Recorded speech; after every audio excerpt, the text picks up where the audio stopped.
Ahora sí, bienvenidos a todos a su clase de Física General. Trataremos el día de hoy el tema de calor. Habíamos mencionado anteriormente que el calor es una energía en transferencia que se mide en joules, pero también podemos medir el calor en calorías. Dijimos que la dirección en la que el calor se transfiere es siempre del cuerpo que se encuentra a mayor temperatura hacia el cuerpo que se encuentra a menor temperatura.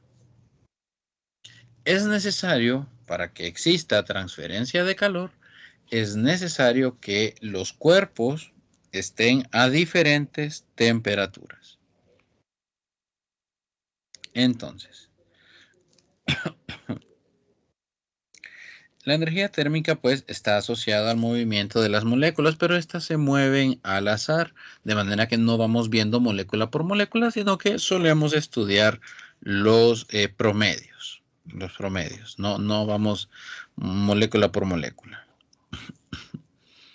Y bueno, podemos construir una relación entre el cambio de energía térmica en función del cambio de la temperatura del cuerpo, que es algo que sí podemos medir con termómetros. Entonces, cuando usted coloca dos cuerpos que están a diferente temperatura, les daba el ejemplo el día de ayer de usted y su almohada. Cuando usted recién se acuesta en la almohada, la siente fría y al cabo de un rato ya no la siente fría, es porque alcanzaron la misma temperatura, su cuerpo y la almohada. Entonces, al alcanzar la misma temperatura, deja de transferirse calor y se alcanza lo que llamamos el equilibrio térmico. Entonces, esta energía que usted transfiere o que usted recibe, dependiendo, ¿verdad? Porque nosotros podemos perder calor o ganar calor. Si entramos en contacto con un objeto que está a mayor temperatura, pues ahí ganamos calor. Bien, el calor no es algo que nosotros vamos a poseer.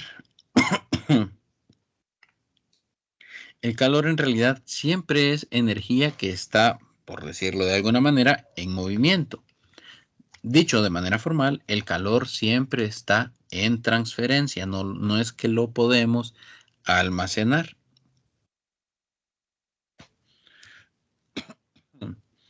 Bien, ya habíamos mencionado, la unidad del sistema internacional es el joule, pero también se puede medir en calorías o, en su múltiplo, kilocalorías. La caloría, pues, es la cantidad de calor necesaria para elevar la temperatura de 1 gramo de agua en 1 grado Celsius. Esa es la definición de la caloría. La kilocaloría, pues, es la energía que usted necesita o la cantidad de calor que usted necesita para elevar la temperatura de 1 kilogramo de agua en 1 grado Celsius.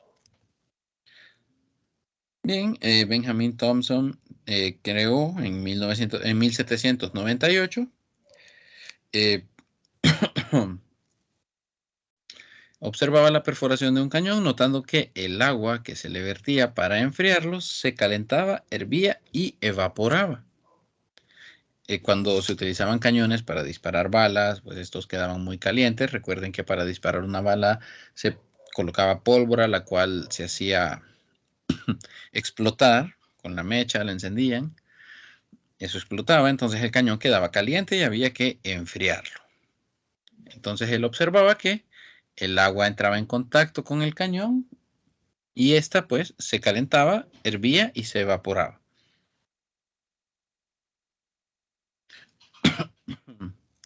Entonces Thomson efectuó varios experimentos para detectar el fluido calórico midiendo cambios de peso en las sustancias, pero nunca vio cambios de peso, por lo que concluyó que era el trabajo mecánico lo que calentaba el agua.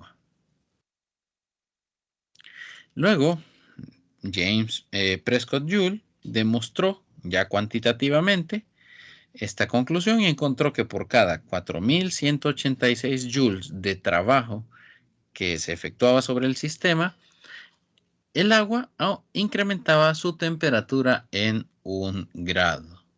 Es decir, recuerden que nosotros definimos en el parcial anterior la conservación de la energía. Lo que hicieron ellos fue cambiar energía, digamos, trabajo por energía. En este caso fue trabajo por calor. Y entonces se hizo trabajo sobre el agua y cuando se hicieron 4.186 joules de trabajo sobre el agua, se observó que la temperatura del agua incrementó en 1 grado. Es decir, cambiamos trabajo por calor. Lo cual es posible de acuerdo a la conservación de la energía, ¿verdad? Más o menos aquí tenemos el aparato que utilizó Joule para medir el equivalente mecánico del calor. Pero esto se hizo con el agua, obviamente, pero no necesariamente es igual para todas las sustancias. Y por eso se definió el calor específico. El calor específico depende de la sustancia y es la cantidad de calor que necesita una sustancia, 1 kilogramo de sustancia, para incrementar su temperatura en 1 grado. El agua necesita 4.186 joules. Ojo, el agua necesita 4.186 joules. Pero no necesariamente es igual para el resto de sustancias. Entonces, el calor específico lo que hace es tomar en cuenta el tipo de sustancia. Si es agua, pues su calor específico es 4.186 joules, porque es la energía que necesita para incrementar su temperatura en 1 grado Celsius. Acá tenemos entonces calores específicos para diferentes sustancias. Vean ustedes que el agua es la sustancia que más calor necesita para elevar su temperatura en 1 grado Celsius. ¿Y qué significa esto? Bueno, esto significa que el agua es un buen refrigerante porque me permite a mí extraer grandes cantidades de calor sin que se me evapore o se me pierda pues la sustancia como tal. Es decir, si yo quisiera extraer calor, por ejemplo, del procesador de una computadora, yo lo puedo hacer utilizando el aluminio. Pero el aluminio se me va a calentar porque el aluminio tiene un calor específico de 920 joules sobre kilogramos Celsius, es decir, 920. Por cada 920 joules me va a incrementar en 1 grado Celsius 1 kilogramo de aluminio. En cambio, el agua puede absorber hasta 4.186. Claro, el aluminio se puede utilizar y se utiliza como un disipador de calor, pero es por sus propiedades metálicas, ¿sí? Si lo vemos únicamente por el calor específico, pues vemos que con poco calor aumenta su temperatura.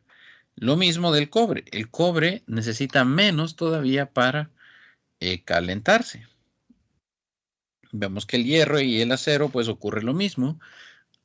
Con menos calor, estos aumentan su temperatura. Por eso no es de extrañarnos que muchos de los utensilios de cocina pues sean de hierro o acero inoxidable. ¿Por qué?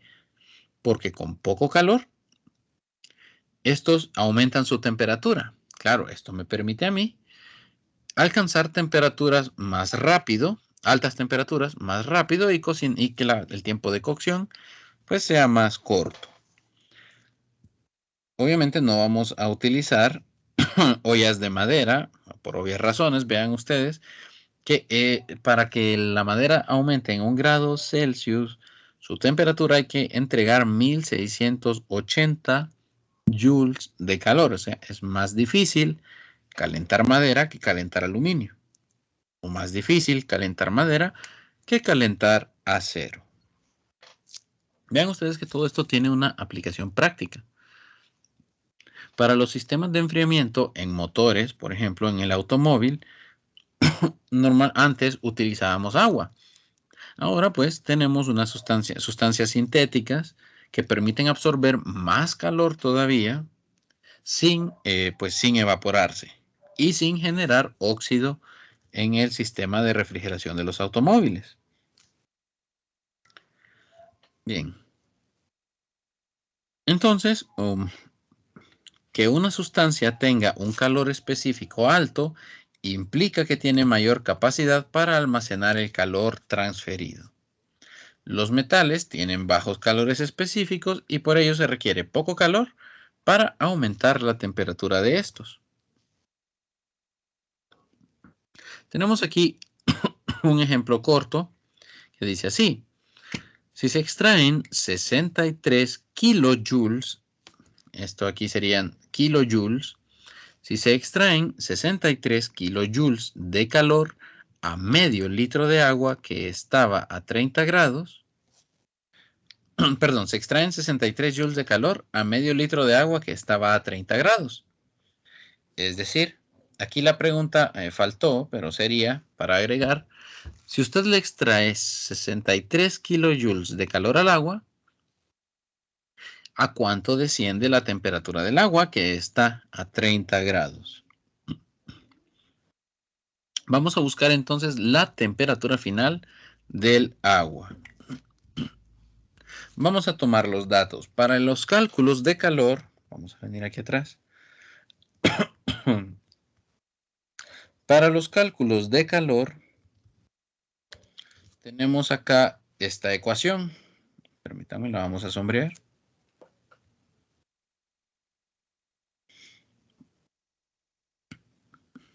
Tenemos acá esta ecuación que dice, el calor es igual a la masa de sustancia por el calor específico de la sustancia por la diferencia de temperaturas. Así debe leerse esa ecuación.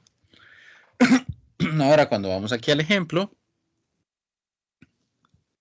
ese calor puede ser positivo o negativo. Si la sustancia gana calor, ese calor es positivo. Pero si usted extrae calor de la sustancia, ese calor será negativo. Primera observación. Tenemos medio litro de agua. Más adelante en el parcial vamos a observar, hacer la conversión, nos dan medio litro de agua. Y para que se hagan una idea, porque los litros no son unidades del sistema internacional, el litro, recuerden, es una unidad de volumen. Al ser una unidad de volumen, pues obviamente no me da de forma directa un indicativo de la masa. Volumen y masa son cosas diferentes, pero están relacionados por la densidad. Para hacerlo corto, cada litro de agua, un litro de agua, al hacer el cálculo de su respectiva masa, utilizando la densidad, se obtiene que para un litro de agua un litro de agua tiene una masa de 1 kilogramo de agua. Por lo tanto, medio litro de agua tendrá una masa de medio kilogramo de agua. Entonces, ese es mi dato de masa. La temperatura a la que se encuentra al inicio del agua es de 30 grados. Eso lo dice el enunciado. Y como la sustancia es agua, su calor específico es de 4.186 joules por kilogramo Celsius. Tenemos aquí la ecuación, masa por calor específico por el cambio de temperatura, y despejaremos para la temperatura final.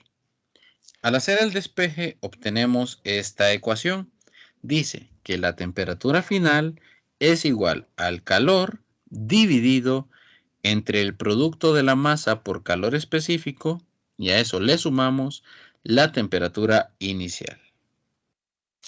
Entonces, vamos a hacer esto en la calculadora. Vamos a hacer esto aquí en la calculadora. Vean ustedes, dice que el calor, que serían menos 63 kilojoules, que serían 63.000 joules. Acuérdense que el kilo indica 1000. 63.000 joules entre, abrimos paréntesis, la masa, que es de 0.5, por el calor específico, que son 4.186. Cerramos paréntesis. A ese resultado, que da menos 30, le vamos a sumar los 30 grados de temperatura inicial. Y entonces tenemos una temperatura de, bueno, acá por cuestiones de redondeo, ¿verdad? Tenemos una temperatura, aquí da negativo 0.1, pero en realidad, pues bueno, esto daba negativo 30, más 30 da 0 grados. Da 0 grados. Ahí fue por unos decimales que en el ejercicio no los especificó bien. Entonces, esto nos dará 0 grados. Es importante que sea 0, porque temperaturas negativas, por ejemplo, si realmente la respuesta fuera negativo 0.1, temperatura negativa indica que ahí ya no tenemos agua, jóvenes. Si la temperatura es negativa, por debajo de 0 grados, ahí ya empezamos a tener hielo. Ojo, debajo de 0 grados es hielo, ya no es agua. Entonces aquí se construyó el ejercicio de tal manera que diera 0.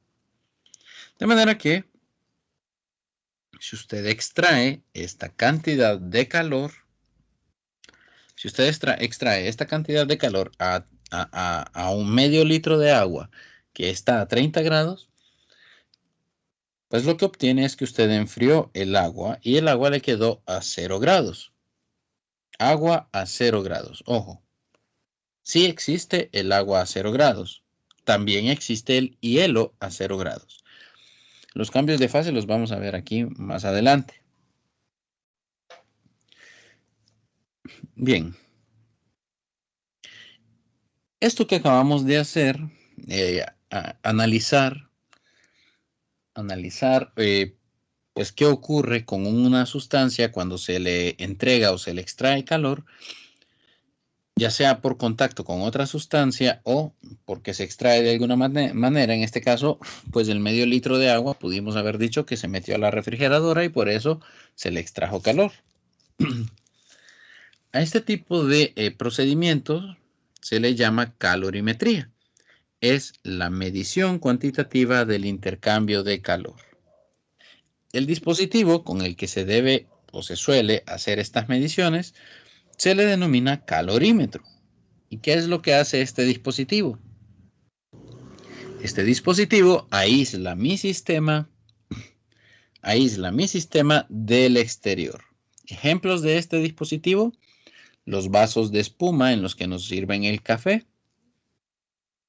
las hieleras, algunos termos en los que venden para el café, que dicen mantener la temperatura. Bueno, esos están aislados térmicamente y funcionan como calorímetros.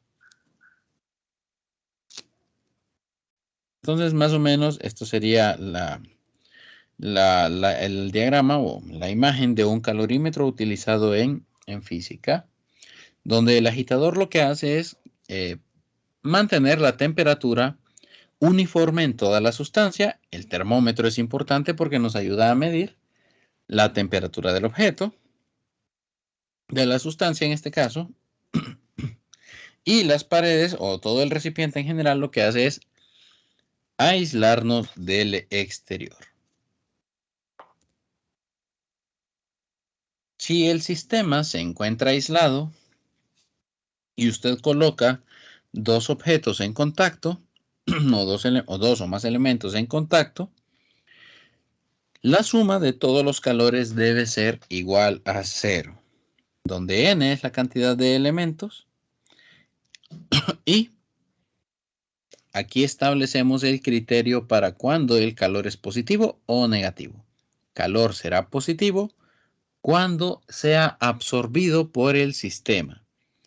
El calor será negativo cuando el sistema pierda el calor. Si usted lee que el sistema pierde, el sistema entrega o se extrae del sistema, en esos casos hablamos de calor negativo. Si usted lee que se entrega calor al sistema, el sistema absorbe calor, el sistema gana calor, ese calor es positivo.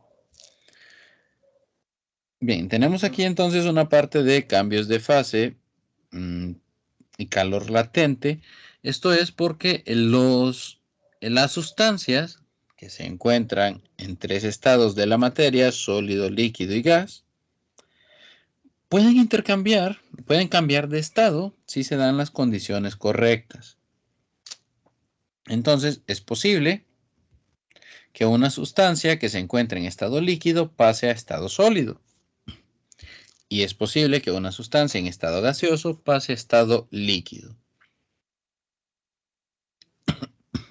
Eso ustedes ya lo han visto, obviamente.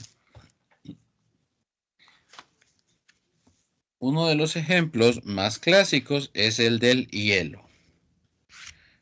A ustedes en algún momento o les ha tocado hacer hielo o han utilizado hielo y este se ha derretido. Entonces el hielo es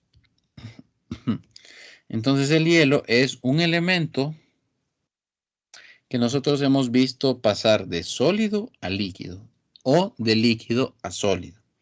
Cuando usted se pone a hervir agua, ya sea para cocinar alimentos o para bañarse, si usted pone a hervir agua, usted observará cómo el agua pasa de líquido a gas. Líquido a gas. Entonces, esto es algo que usted ya ha visto y que pues debería ser familiar.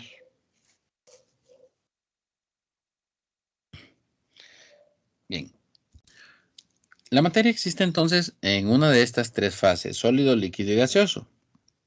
La fase en que la sustancia esté dependerá de su energía interna, que se manifiesta en su temperatura y la presión a la que está sometida. No obstante, lo que seguramente se nos ocurre para cambiar de fase, para hacer que una sustancia cambie de fase, es agregarle o quitarle calor. Entonces acá tenemos una breve descripción de cada una de las fases. En la fase sólida ya habíamos hablado de esto. Las moléculas se mantienen unidas por enlaces y la adición de calor incrementa el movimiento. Y si se añade suficiente calor para que las moléculas tengan energía de romper esos enlaces, pues el sólido sufrirá un cambio de fase y se convertirá en líquido. La temperatura a la que se da este cambio de fase de sólido a líquido se denomina punto de fusión. En cambio, eso es a la temperatura que un sólido se vuelve líquido. Si hablamos de que el líquido se vuelve sólido, pues ahí estamos hablando de un punto de congelación, que es el mismo punto, es prácticamente el mismo punto de fusión. Habrán ciertas excepciones, ligeras, por cierto. En la fase líquida, las moléculas tienen cierta libertad de movimiento y por lo tanto un líquido pues no tiene una forma definida hasta que es almacenado en un recipiente.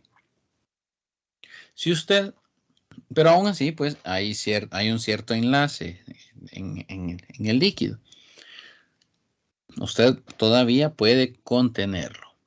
En cambio, si usted sigue agregando calor, va a incrementar el movimiento de las moléculas y cuando llegan a tener suficiente energía como para separarse, hablamos del estado gaseoso o de vapor.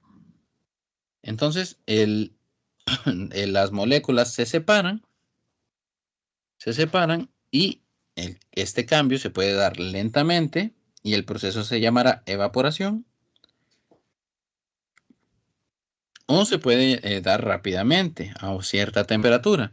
Esa temperatura para la cual empieza a cambiar de líquido a gas se llama punto de ebullición. Si el proceso es el contrario, donde el gas pasa a ser líquido, es decir, el gas se condensa, a ese punto le llamamos punto de condensación. De nuevo, puede ser el mismo que el punto de ebullición. Habrá alguna ligera diferencia, pero en general tomaremos que es la misma temperatura. Existe un proceso llamado sublimación. Es cuando el sólido el sólido se salta a la fase líquida y pasa directamente a ser gas. Entonces, al igual que en la evaporación, la tasa de sublimación o la rapidez de sublimación aumenta con la temperatura. El cambio de fase de gas a sólido se llama también deposición o sedimentación. Entonces, sí es posible, ¿verdad? No es necesario pasar por la fase líquida, es posible pasar de sólido a gas. El proceso es este, sublimación.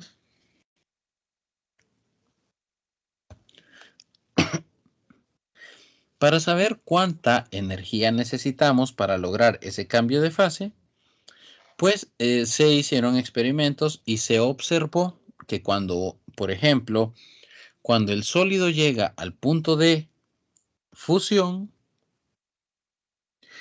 es necesario agregar más energía para que ocurra el cambio de fase. Es decir, no es suficiente que el agua llegue a 0 grados. Una vez que el agua está a 0 grados, aún es necesario extraerle una cierta cantidad de calor para que el hielo se produzca. A esa cantidad de calor que es necesario extraer para que se dé el cambio de fase, se le llama calor latente. Se le llama calor latente. Y se define como el calor que necesito agregar o extraer para lograr que 1 kilogramo de sustancia cambie de fase. Cambie de fase. Aquí de nuevo vemos la convención para el calor. El calor puede ser positivo o negativo. Y entonces el calor que usted necesita para lograr el cambio de fase, para lograr únicamente el cambio de fase, es este de acá. El calor es igual a la masa por el calor latente. Si usted quiere pasar de sólido a líquido, pues usted debe entregar calor. El sistema debe absorber calor. Y por lo tanto ese calor es positivo. En cambio, si usted tiene un gas, por ejemplo, si usted tiene un gas y ese gas quiere volverlo líquido, lo que debe hacer usted es retirarle calor. Retirarle calor, entonces ahí el calor sería negativo. Vamos a distinguir dos tipos de calor latente. El calor latente de fusión, que es el calor latente para el cambio de fase de sólido a líquido. Y vamos a distinguir el calor latente de vaporización, que es el calor latente para un cambio de fase de líquido a gas. A continuación vamos a ver entonces las tablas de calores latentes de fusión y de evaporación. Vea usted por acá. Para que el agua se convierta en hielo, solo necesita esta cantidad de calor por cada kilogramo de agua. 33.33, perdón, por 10 a la 5. Esto sería, digamos, unos 333.000, si no me equivoco. Vamos a ver acá. Por 10 a la 5. Sí, 333.000. Con 333.000 joules, usted puede congelar agua o derretir hielo. En cambio, si usted quiere hervir agua, o calentarla, hervir agua, cambiar agua de líquido a gas, usted ocupa 22.6 por 10 a la 5 joules. Para que se haga una idea, 22.6 por 10 a la 5 joules son 2.260.000 joules. Es decir, ocupa un poco más de 2 millones de joules para hervir agua. Pero para congelarla solo ocupa 333.000. Vea usted entonces que hay una diferencia, pues bastante notable. Es necesaria más energía para evaporar una sustancia que para congelarla. Acá tenemos entonces, y vamos a quedarnos el día de hoy por acá, acá tenemos las gráficas de calor en función de la temperatura. El calor es el eje Y, temperatura es el eje X. Perdón. Aquí. Entonces, vamos a hacer la gráfica de calor versus temperatura para el agua. Vamos a distinguir dos procesos en calorimetría. Uno de aumento o disminución de temperatura, que estará dado por estas líneas que ustedes pueden ver inclinadas. Y el otro proceso es el de cambio de fase. Aquí vamos a empezar entonces con hielo a temperatura negativa. Para convertir hielo en agua, lo primero que tiene que hacer es calentar el hielo desde la temperatura negativa hasta los 0 grados. Una vez que el hielo alcanza los 0 grados, pues necesitará absorber más energía para convertirse en agua. Eso ocurre en esta segunda gráfica. Pueden observar que la temperatura sigue siendo 0, pero la energía que absorbió el hielo lo convirtió en agua. Y aquí entonces ya tenemos agua. Agua a 0 grados. Vean que no cambió la temperatura, únicamente no cambió la temperatura, únicamente cambió el estado de la materia para esta sustancia. Teníamos hielo, ahora tenemos agua. Luego, ahora que tenemos agua, pues esta deberá calentarse hasta el punto de ebullición. Eso es calentarla hasta los 100 grados. Una vez que estamos ahí, en agua a 100 grados, que es posible, necesitamos evaporarla. Y para evaporarla, seguimos agregando calor.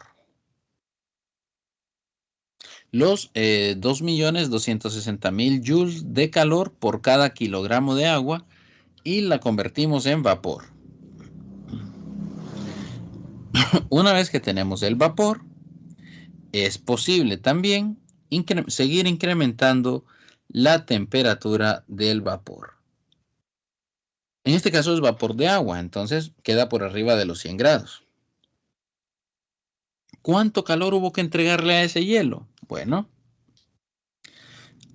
el Q1 se refiere al calor que le entregamos para calentarlo, para llevarlo de la temperatura negativa hasta los 0 grados. Q2 se refiere al cambio de fase.